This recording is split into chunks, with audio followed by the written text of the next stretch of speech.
Hi there, I have a beautiful tone-on-tone card to show you today. It's got a little bit of bling there in the background. We'll show you how that's done. And to introduce the products and dies we have today, out of the configurations range, we have the Graceful lace trim.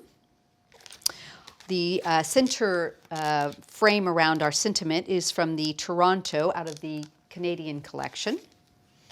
I'm going to show you how to make a unique frame with the double pierced rectangles.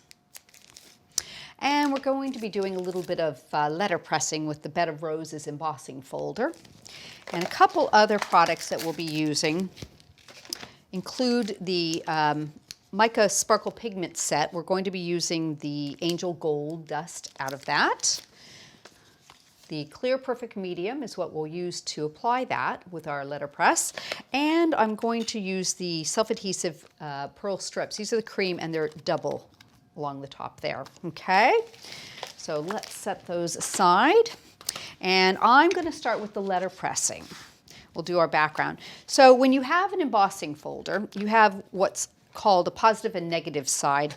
And this is what I consider to be the positive side with the outline of the flowers coming up.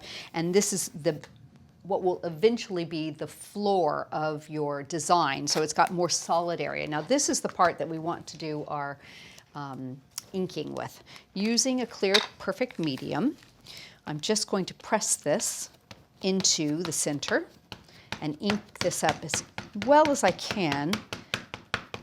Make sure I have nice coverage, tap it all over. And you really do need a fairly inky pad for this. If your pad's gone very dry, you might want to do a little re-inking or purchase a new one. Okay, so I'm going to place this down onto my pad, or my folder, and close it. Bring in my sandwich. I've got the base plate and the raspberry adapter. We'll run it through the grand caliper.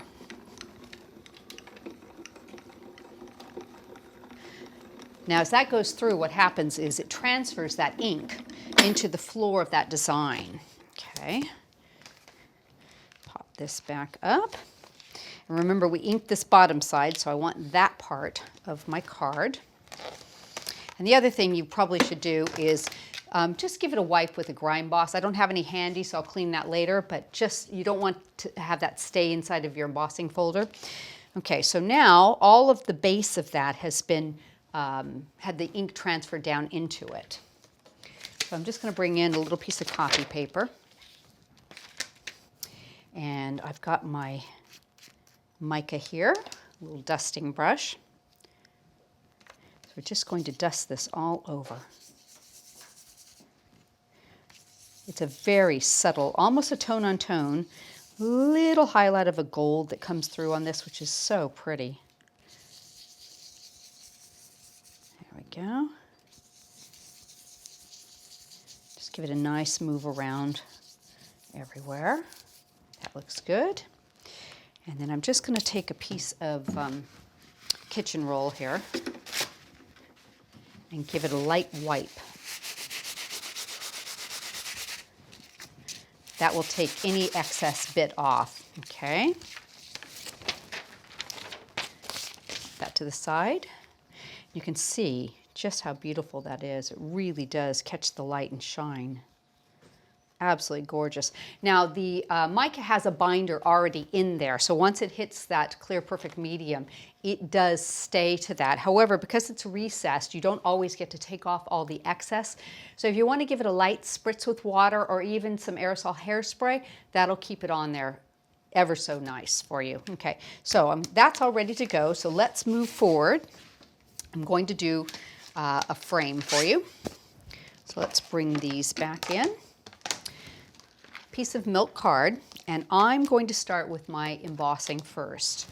Now to do this particular frame, I have used 3 of the dies in the double pierced rectangles. Okay, so what I'm going to do is tape it into place. And I have a very particular way I like to do this, and I thought I'd share it with you because I think it works really well. Tape the outside. Lay the inside in place so you know exactly where it needs to be, and then put the inside one in and tape it to the inside on both sides. Now, one more piece of tape will hold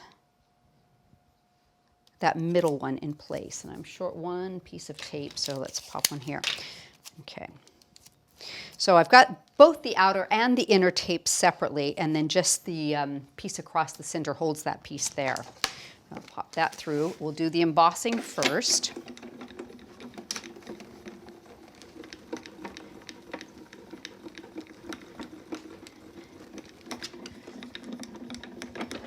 Okay.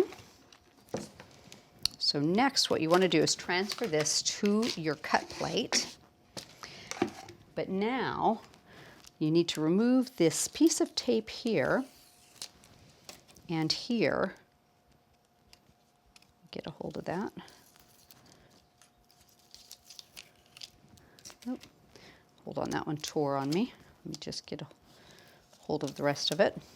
So still the outer and the inner dies are actually left in place, and you remove this middle one because that was just there to do your embossing. And now you run it through. And I find it's just so much easier when you cut it that, or when you do it that way, to go and cut it.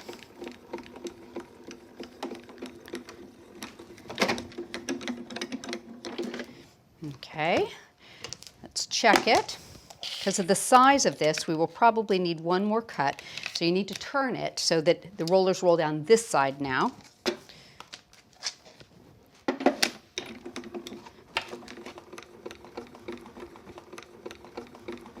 Go.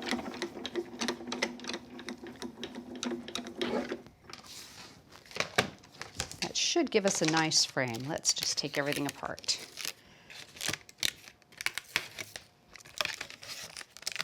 Loads of tape we can reuse.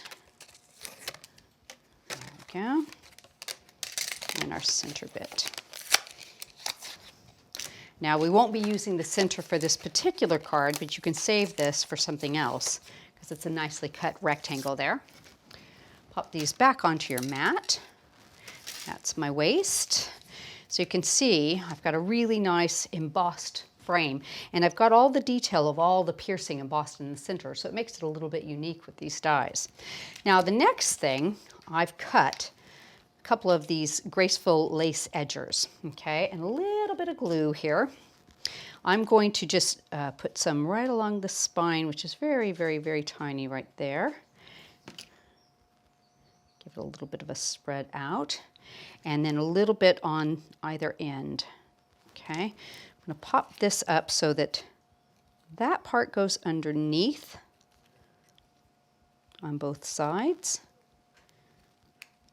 catches it. Just get it nice and centered. Kind of does a little holding hand thing around the edge there. So you can do both sides of that, and what you'll end up with is a really pretty little frame with a delicate little edge added. And it's nice to add those little details. These configuration dies are perfect for this kind of thing on the inside or the outside of frames, just to give just a little bit extra. So the other thing I've done is I've gone ahead, and I'll show you these double pearls. And I've just measured off a length and cut it, and then done nothing more than gone down the center and cut them apart. And then added them around the edge of my frame. So it does give you a pretty little detail extra. Okay, so I've got some mounting foam on the back of this. We'll go ahead and peel our backing paper off.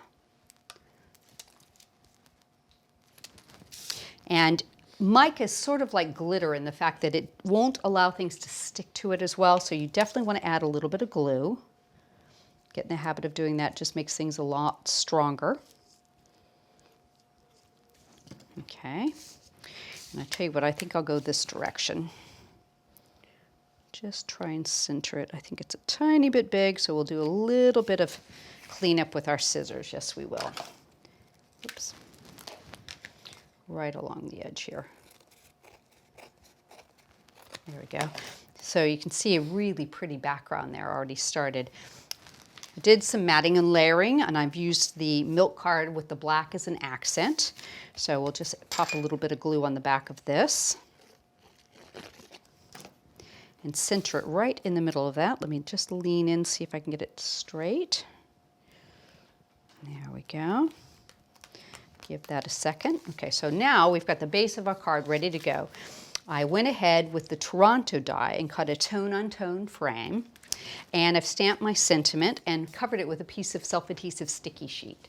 So what I'm going to do is just pop some diamond sprinkles on that. So we'll peel off this backing.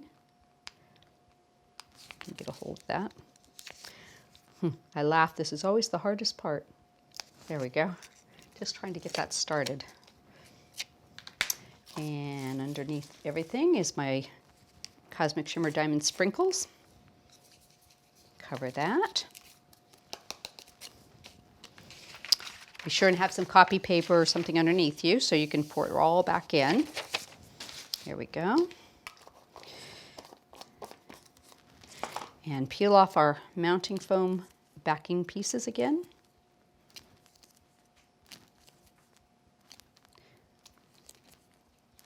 And I'm going to add glue to this because we also have the glitter there, so we definitely want to have some extra added glue on there. Oops, there we go. Center it over my sentiment, and then we'll trim away the excess. Give that a second.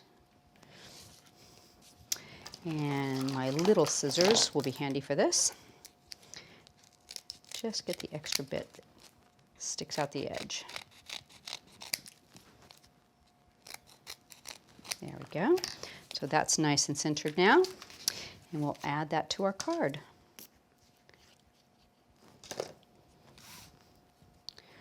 Right in the middle.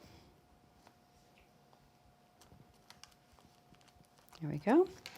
Voila, we are finished. How easy is that? And I just think that's absolutely lovely. Personally, I love tone-on-tone cards, so I hope you've enjoyed today's video too.